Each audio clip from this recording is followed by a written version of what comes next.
Imaginen desenvolver un pedazo de papel de envolver usado y descubrir dentro un diamante rosa que perteneció a una reina francesa enviada a la guillotina. Eso mismo pasó cuando llamaron a los expertos de Christie's a una presidencia europea sin tener idea de lo que iban a presenciar. El dueño simplemente abrió el envoltorio y ahí estaba, un diamante que pasó por las manos de 4 reyes, 4 reinas, 2 emperadores y 2 emperatrices, para luego desaparecer por más de 50 años. Ese momento nos dice absolutamente todo sobre lo que Christie's realmente ha estado vendiendo por 250 años. No son gemas, ni quilates o niveles de pureza. Historias supervivencia. El peso de la historia, comprimido en algo que puedes sostener en la palma de tu mano. Hoy nos adentraremos en las subastas de joyas reales más extraordinarias en la historia de Christie's.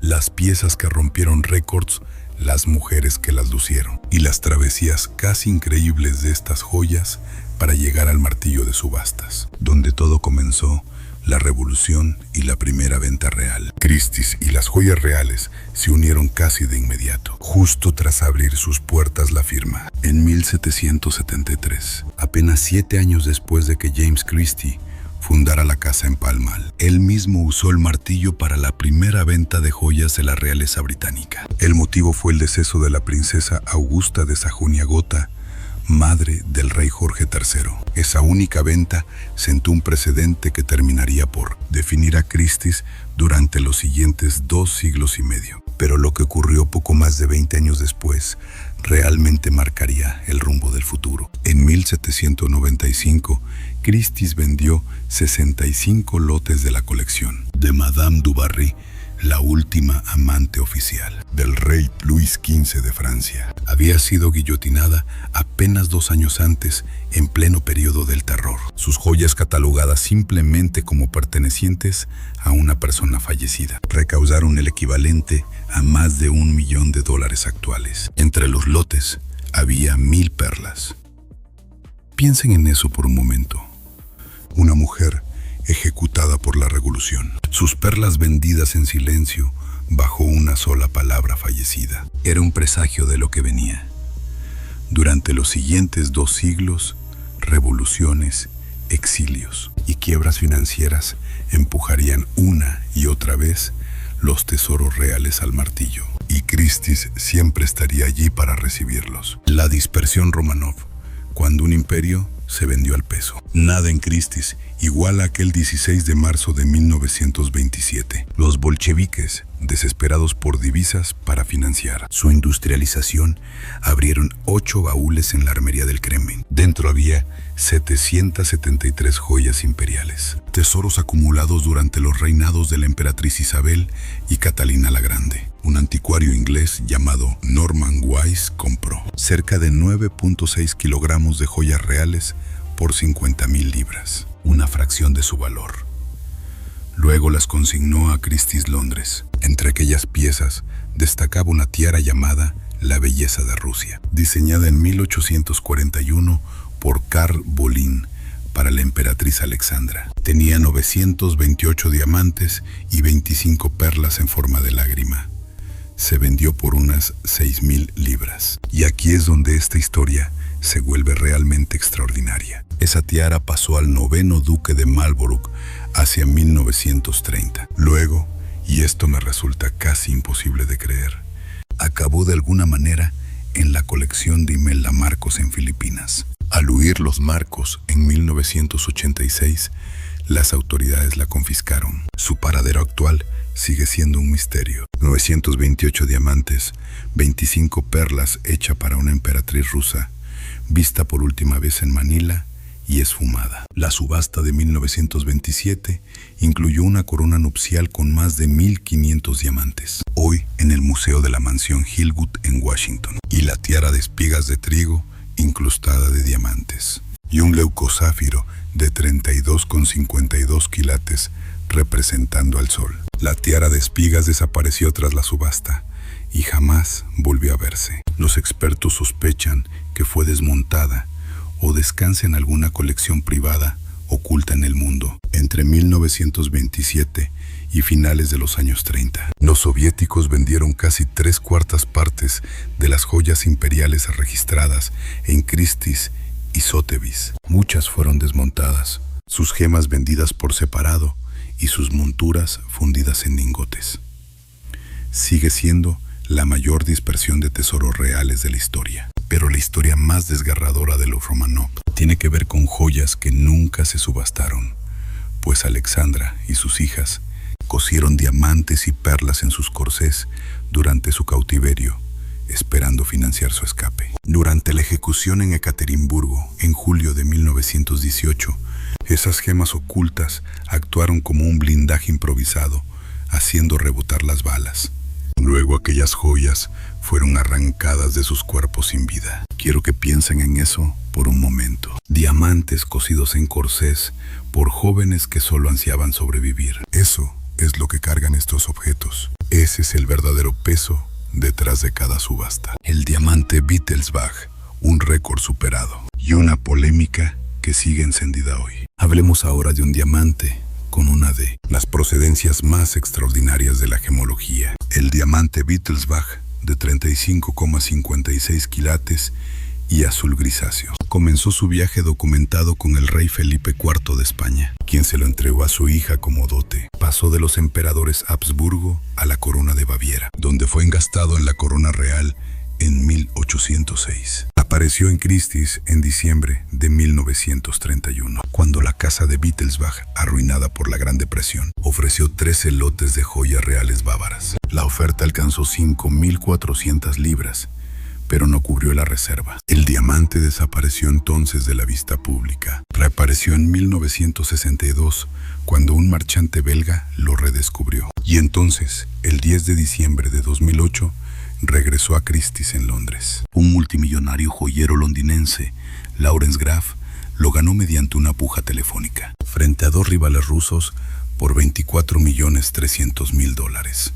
En aquel momento, aquello supuso el récord mundial para un diamante vendido en subasta. Y entonces, Graf hizo algo que desató una tormenta absoluta. Mandó retallar la gema, bajando de 35,56 quilates a 31,06, eliminando 4,5 quilates de historia, para mejorar su claridad y grado de color. Lo rebautizó como el diamante Wittelsbach Graf. El profesor Hans Otto Meyer del Museo Histórico de Berlín lo comparó con pintar encima de un cuadro de Rembrandt. Graf no se disculpó.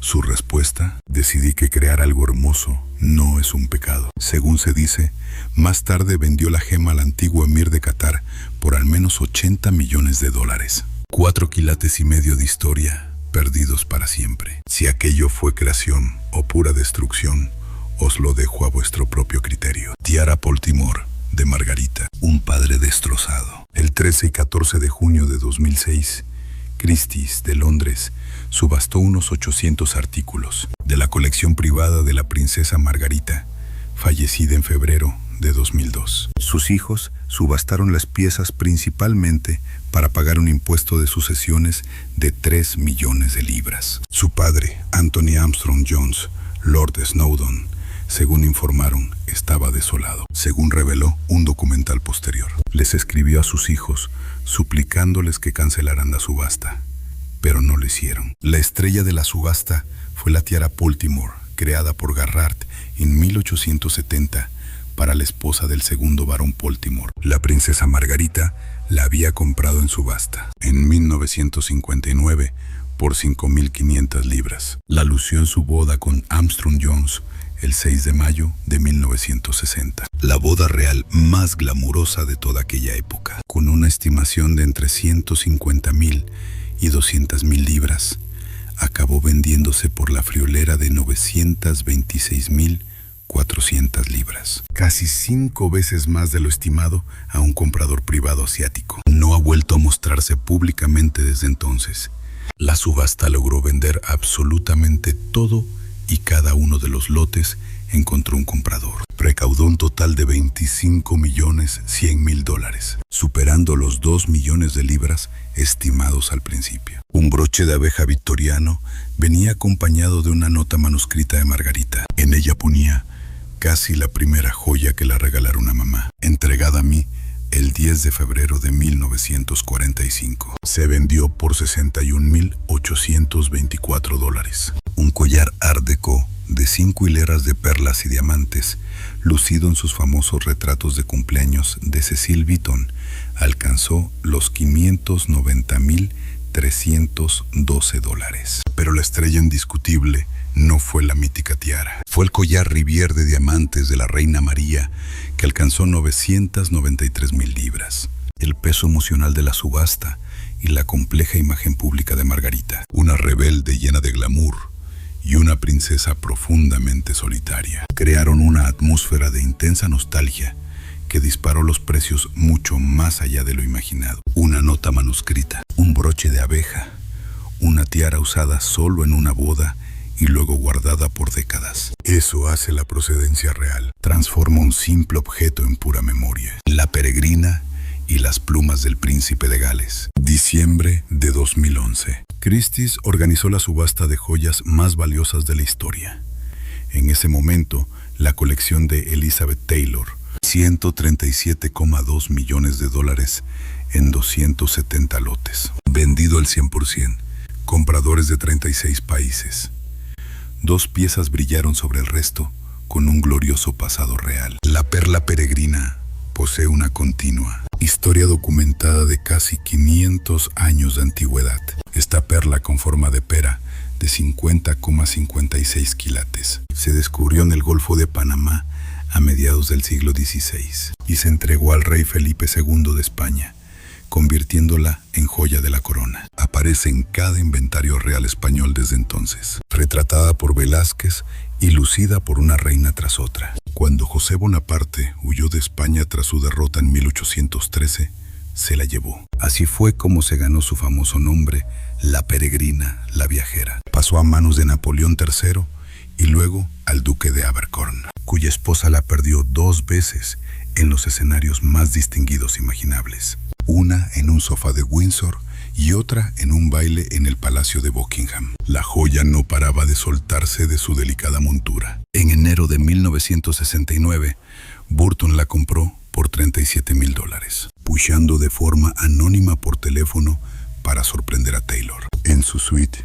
del Caesars Palace de Las Vegas, Taylor admiraba la perla cuando notó que había desaparecido de su cadena. La encontró justo dentro de la boca de uno de sus cachorros pequinés, totalmente intacta. Más tarde, Taylor encargó a Cartier un espectacular collar de doble hilo, con 56 perlas naturales y broches de diamantes y rubíes, para lucir a la peregrina como pieza central. En Christie's en 2011, valorada en $2 o $3 millones, se vendió por $11,842,500, marcando un récord mundial para una perla en subasta. La segunda joya con gran historia fue el broche de plumas del príncipe de Gales. 3 plumas de pavé de diamantes, unidas por una corona, símbolo heráldico del príncipe de Gales. Creado hacia 1935, fue de los primeros regalos de Eduardo, el príncipe de Gales, a Wallis Simpson, toda una provocadora declaración de intenciones. Taylor vio a Wallis lucirlo en una cena en 1967 en las Torres Waldorf y quedó fascinada, en parte por su conexión con la herencia galesa de Richard Burton, al subastarse la colección de la duquesa de Windsor en Sotheby's en 1987. Taylor pujó por teléfono junto a su piscina en Los Ángeles y lo ganó por unos $567,000. Se dice que superó la oferta del príncipe Carlos, que lo quería para Diana. Cuando Barbara Walters le preguntó si sentía culpa, la respuesta de Taylor fue inmediata: no sé que Wallis quería que yo lo tuviera. En Christie's en 2011 se vendió por $1,314,500. Un broche que pasó de manos de un príncipe a la mujer por la que renunció a su trono, luego a una leyenda de Hollywood que superó al próximo príncipe de Gales para tenerlo. Las historias que esconden estos objetos simplemente no tienen comparación. Las joyas de la corona regresan. Y ahora volvemos al punto donde todo comenzó. A ese momento, en un hogar europeo privado, cuando los expertos de Christie's desempaquetaron un viejo papel de embalar. El gran diamante Mazarino, un diamante rosa claro de 19.07 quilates de las minas Golconda en India, legado por el cardenal Mazarino a Luis XIV en 1661. Engarzado en las joyas de la corona francesa, adornó según el catálogo de Christie's a 4 reyes, 4 reinas, 2 emperadores y 2 emperatrices durante 225 años. Robado durante la Revolución en 1792, fue devuelto por un ladrón que intentaba salvar su vida. Cuando la República Francesa vendió las joyas en 1887, el joyero Frédéric Boucheron lo adquirió. Luego pasó a un miembro de la familia real rusa. Después a un coleccionista europeo anónimo que decidió prestarlo al Louvre en 1962 y después desapareció. Valorado con cautela en $4 millones, se vendió en Christie's de Ginebra en noviembre de 2017 por $14.46 millones, triplicando la tasación. Sigue siendo el único diamante del Mirmos, legado original de Mazarino, que ha regresado al mercado. 4 años más tarde, Christie's de Ginebra ofreció los brazaletes de diamantes de María Antonieta, un par con 112 diamantes de talla antigua de entre 140 y 150 quilates, encargados por la reina a su joyero de la corte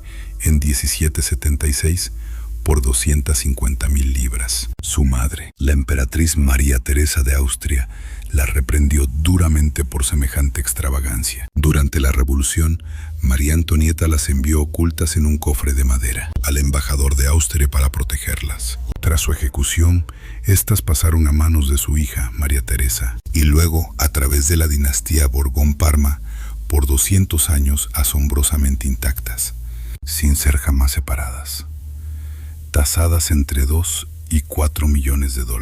Se vendieron por $8.2 millones.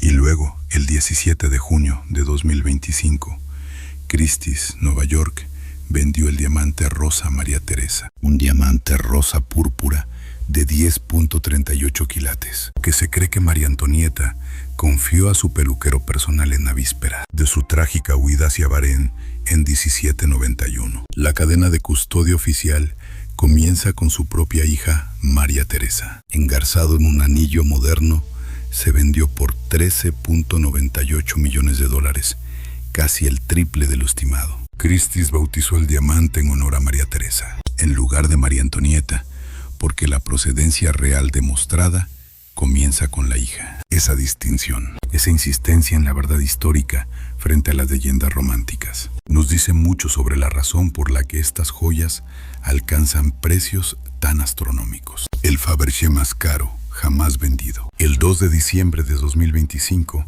Christie's vendió el huevo de invierno, encargado por el zar Nicolás II como regalo de Pascua, para su madre, la emperatriz viuda María Fiodorovna, en 1913. Tallado en un bloque de cristal de roca y grabado con patrones de escarcha. Lleva copos de platino con 4.500 diamantes de talla rosa. Dentro aguarda una sorpresa, una diminuta cesta de platino con cuarzo blanco, anémonas de bosque brotando de musgo de oro. Fue diseñado por Alma Pil, una de las pocas maestras de Fabergé. Tras la Revolución, el huevo fue trasladado al Kremlin y luego vendido por los soviéticos en Londres a un joyero por solo 450 libras entre 1929 y 1933. Perdido de 1975 a 1994. Esta fue la tercera vez que el huevo de invierno batió un récord mundial en Christie's.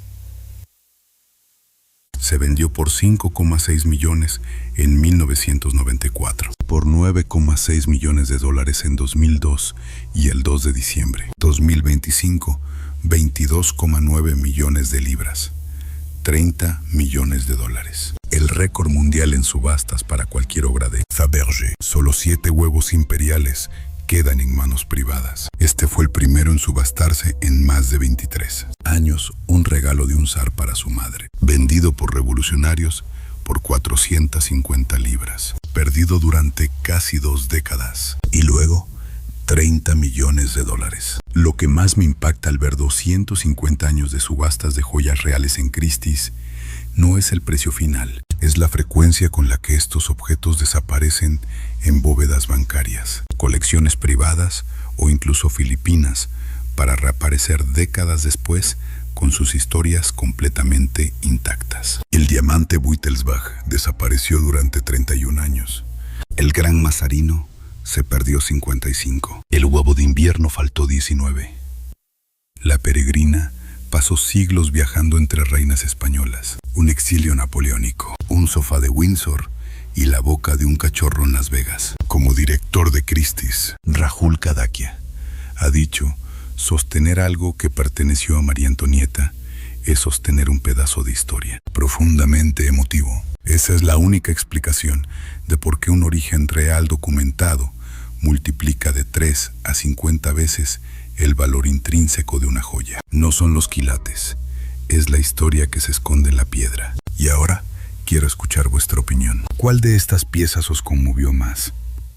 Las princesas Romanov cosiendo diamantes en sus corsés, los brazaletes de María Antonieta salvados en un cofre de madera mientras ella no podía salvarse, o el huevo de invierno vendido por 450 libras por quienes destruyeron el mundo para el que fue creado, que un siglo después vale 30 millones de dólares. Cuéntamelo en los comentarios, los leo absolutamente todos. Y si este viaje valió la pena, si estas historias se quedaron contigo, por favor, regálame un me gusta. Eso, de verdad, ayuda a que más personas nos encuentren. Y si quieres seguir explorando las historias ocultas de los más extraordinarios tesoros de la realeza mundial, suscríbete. Aún queda muchísimo más esperando ser descubierto.